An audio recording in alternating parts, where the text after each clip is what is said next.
Yuri stands.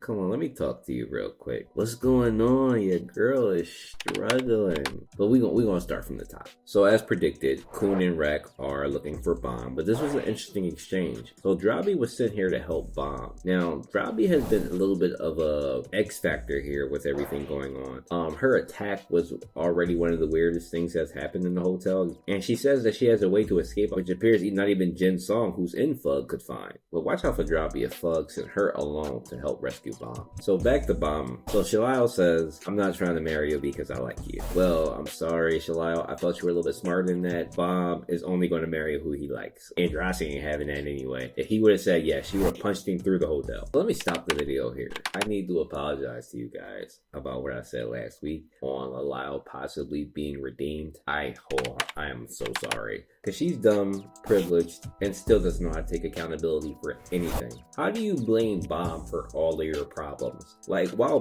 bits of it are true, you can't just blame him for everything. Like, she absolutely cannot be redeemed, and that's good because everybody doesn't need to be redeemed. Let her stay the little stickler that she is, and I hope that Shalile smacks her again. So, rest in peace to Zamzam. He got hit with a Goku power pole, and it appears that Gustan gave Matt an ignition weapon that not only destroyed the missiles, but pierced right through a person. So I'm gonna be very wary whenever somebody says that a family head gave them something, because these family head weapons are crazy. It's like the shield that the Garment Widow got from Trom that not even the Vankill's fire could pierce. But pay close attention to what Matt said. The explosion that Karuru caused clearly has thrown the hotel security into massive disarray. But again, I'm telling you, I think Kieran knows what's going on and he's gonna send backup, or he shows up himself. That would be pretty lit because Kieran has one of the most fire designs in the series, and I would love to see what he could do. Now, onto the cope session. Okay, so here's the argument currently being held by the community. So because Matt was armed with an ignition weapon, it's possible that Tiara was armed with the book. I hate to say it, but that makes sense because there's no way Tiara could be that strong that she could be sent into an area where the family head is without having something that's completely broken. So maybe the book isn't hers. I'm thinking that the book is Gustang's, and because it's his daughter that she's able to use it. Because her being able to use something that breaks the tower's logic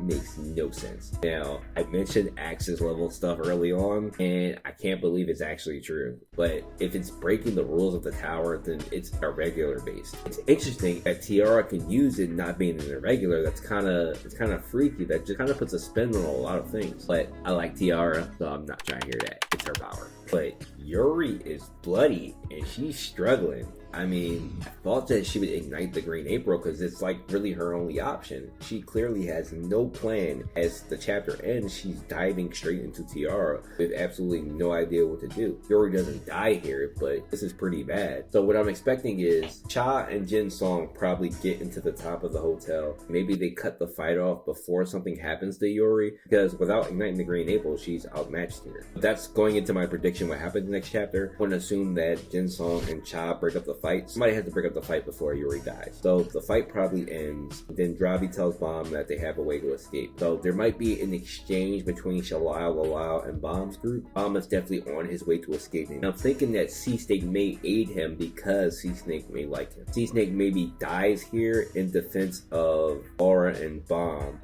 But here's the chapter rating, 6 out of 10. I'm not a fan of the whole jumping around to different scenarios. There's a lot going on, so I'm thinking we're getting really, really close to the climax. Thanks you guys. I'll see you for the next chapter, and thanks for watching.